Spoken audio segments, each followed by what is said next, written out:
네, 주식 고수들은 딱 한 종목만 팝니다. 성장성부터 향후 주가 전망, 여기에 별점 평가까지 이어지는 종목 대해부 시간인데요. 딱 한 종목, 오늘 갓 나온 따끈따끈한 리포트도 함께 확인해 보겠습니다. 최성원 리서치 아름 대표님 나오셨어요. 안녕하세요. 안녕하십니까. 자, 오늘 해부해볼 딱 한 종목, 최성원의 딱 한 종목 어떤 종목인지 한번 화면으로 확인해 볼게요. 한반도의 보험 수혜주는 샘표식품이라고 하셨는데 샘표식품 하면 저는 간장이 떠오르거든요. 네. 일단 샘표식품을 둘러싼 이런 투자 환경은 어떤지 궁금해지는데요. 예, 생표식품 같은 경우에는 1946년 설립된 국내 대표적인 장류 생산업체입니다. 2016년도 사업 분할을 통해서 지주회사인 샘표와 사업회사인 샘표식품으로 이렇게 나눠져 있고요. 1946년이라는 어떻게 보면은 큰 업력을 가지고 있는 회사로서 창업주는 어떻게 북한 피난민들을 먹여 살릴 수 있을까에 대한 그런 밥상을 책임진다는 그런 초심을 가지고서 사업을 진행해 놨었다고 이렇게 알려져 있고요. 창업자 3세인 지금 박진선 대표도 이런 초심을 계속 가업을 이어오고 있는 그런 상황입니다. 지난 2006년도에 이제 북한의 장 보내기 운동에도 적극 참여를 했었고요. 2007년도에 이제 평양을 직접 방문해서 평양 융성이라는 곳에 이제 장류 공장을 설립을 한 적이 있었거든요. 근데 회사에서 직접 한 건 아니지만 안성시에서 이제 대북 지원을 했었고 당시에 이제 자문 역할로 이렇게 갔었던 것으로 알려져 있습니다. 현재 북한에는 지금 평양에 그 장육 공장이 지금은 가동이 안 되고 있는 그런 상황에 있기 때문에 앞으로 북한의 그런 교류나 지원이 확대된다고 했었을 때 동사가 참여할 수 있는 그런 부분이 좀 많이 있을 것 같다 이렇게 말씀드릴 수 있겠습니다. 네, 지금 왜 샘표식품이 남북 경협주에 들어갔을까 궁금했는데 여기에 대한 설명 들어봤고요. 지금 아무래도 전통 장류 가 부진하잖아요, 요즘. 네. 사람들이 짠 것도 안 먹고 하기 때문에. 그런데도 불구하고 비장의 카드가 있다면 샘표식품 어떤 또 호재가 있을까요? 일단은 그 저염 트렌드 확산과 그 국내의 이런 간장 소매 시장이 점차 좀 줄어들고 있는 건 사실입니다. 어떻게 보면 2015년도 기준으로 2천억 원 중반에서 시작됐었던 그런 간장 시장이 전체적으로 지금 2천억 초반대로 좀 빠져 있는 상황입니다. 하지만 동사 같은 경우에는 지금 국내에 간장 점유율 한 60% 정도를 점유하고 있는 업체로서 어떻게 보면은 그런 그 시장 하락기에도 상당한 그런 안정적인 매출을 기록하고 있다 이렇게 말씀드릴 수 있겠고요. 된장 부분에서는 한 5% 정도 시장 점유율을 기록하고 있는 것으로 알려져 있습니다.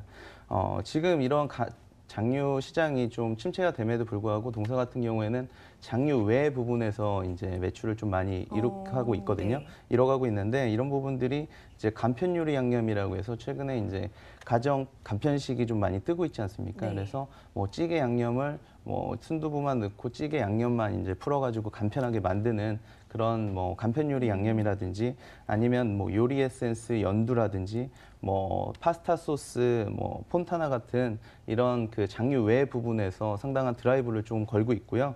그리고 연두라든지 폰타나 같은 경우에는 최근에 CF도 공중파로 좀 많이 나오게 되면서 마케팅을 상당히 이제 강화를 하고 있는 그런 상황인 것 같습니다. 그래서 이런 부분들이 올해 좀 상당한 드라이브가 걸릴 수 있다고 판단이 되고요.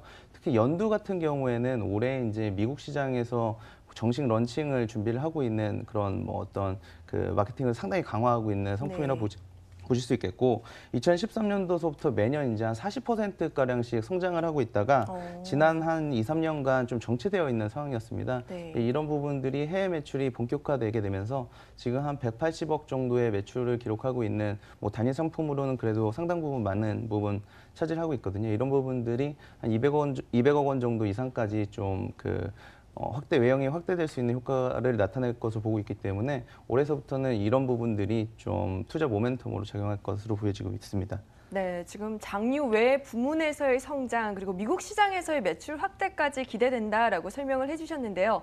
저희가 앞서서 지금 큰 주제로 확인해봤던 게 한반도의 보험 수혜주는입니다. 아무래도 남북 경협주 수혜주로서 지금 부각이 되는 모습인데 초반에 잠시 설명을 해주셨지만 조금 더 자세하게 왜 지금 수혜주로서 각광을 받고 있는지 설명 부탁드릴게요.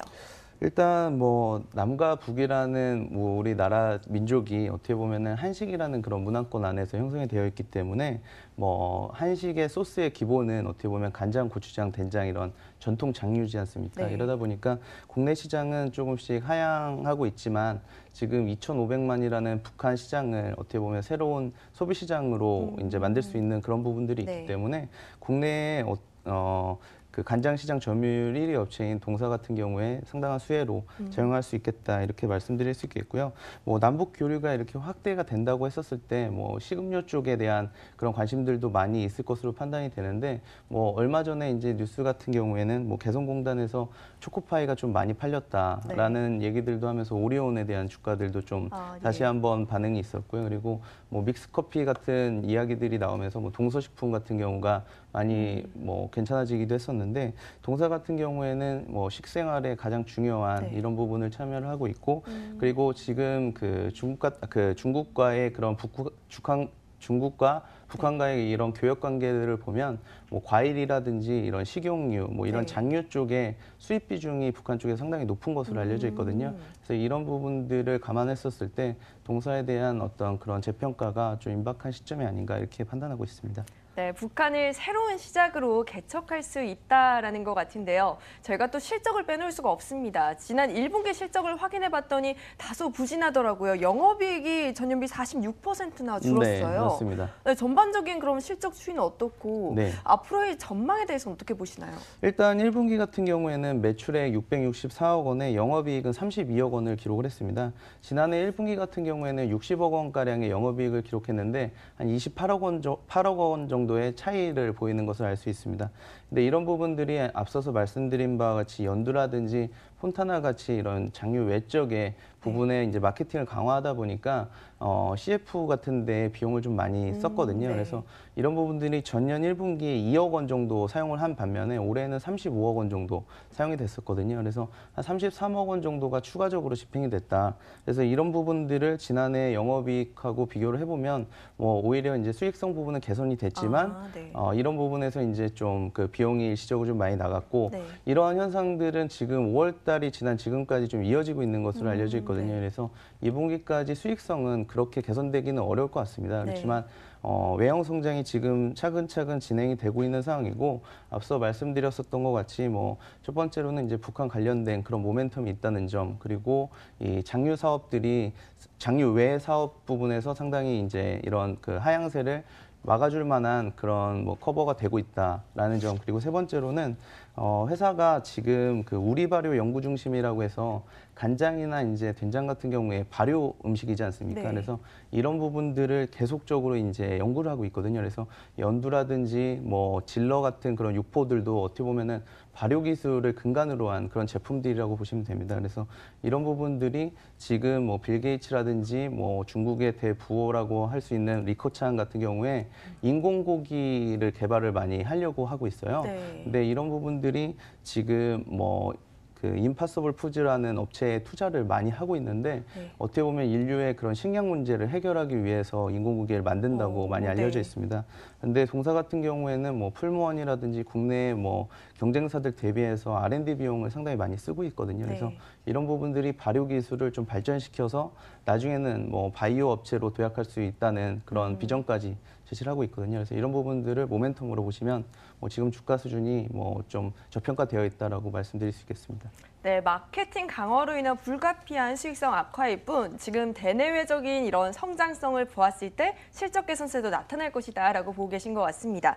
그렇다면 끝으로 샘표식품 5점 만점에 별점 몇 점 주실 건가요? 저희가 지금 실적 부분에서 상반기까지 좀 악화될 것으로 네. 보고 있기 때문에 별점 4점 정도 줄 수 있을 것 같습니다. 네, 샘표식품 별점 4점 주셨는데 그러면 샘표식품 적정 주가는 어느 정도로 보고 계세요? 저희가 올해와 내년에 이제 실적이 꾸준하게 이제 내년부터 성장할 것으로 보고 있어가지고 뭐 내년까지 EPS를 통합한 뭐 수치에 이제 적정 PER 기준 15배 정도를 적용을 해서 적정 주가 52,500원을 지금 제시하고 있는 상황이고요. 현재 주가 대비해서는 뭐 한 40% 정도의 상승 여력이 있는 것으로 이렇게 판단하고 있습니다. 네, 현재 주가 대비해서도 더 상승하면서 적정 주가 52,500원 선으로 보고 계신 것 같습니다. 네, 지금까지 최성환 리서치 RM 대표님과 함께 샘표 식품 딱 한 종목 샅샅이 살펴보는 시간 가져봤습니다. 오늘 말씀 고맙습니다. 감사합니다.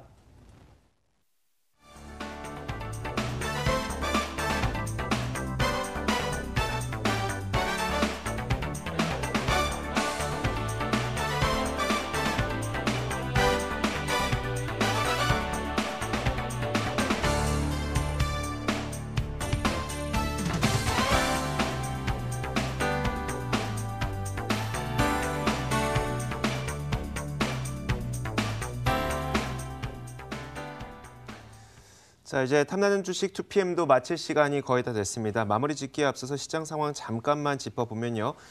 코스피와 코스닥 양시장 모두 상승하고 있습니다만 코스닥 시장의 상승 탄력이 조금 더 큽니다. 현재 코스닥 시장은 0.7% 상승한 876 정도 선에 거래가 되고 있고요. 시가총액 상위 종목을 한번 살펴보도록 하죠. 먼저 코스피 시장입니다.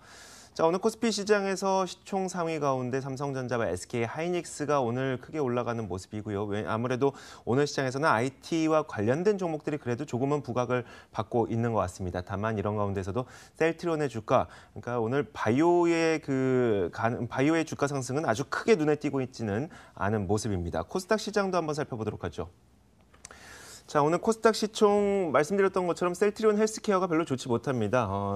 조금 올라가는 게 신라젠 정도, 나노스나 뭐 HLB 이런 종목들은 워낙 유통 주식 수가 적다 보니까 올라가는 종목들이라 바이오주의 상승이라고 보기는 조금 어려울 것 같습니다. 자, 이제 장 마감까지 얼마 남지 않았습니다. 이어지는 마감 전략 A+에서도 저희가 아주 철저한 전략을 세워드릴 테니까요. 그 프로그램도 많은 시청 부탁드리도록 하겠습니다. 시청해주신 여러분 고맙습니다.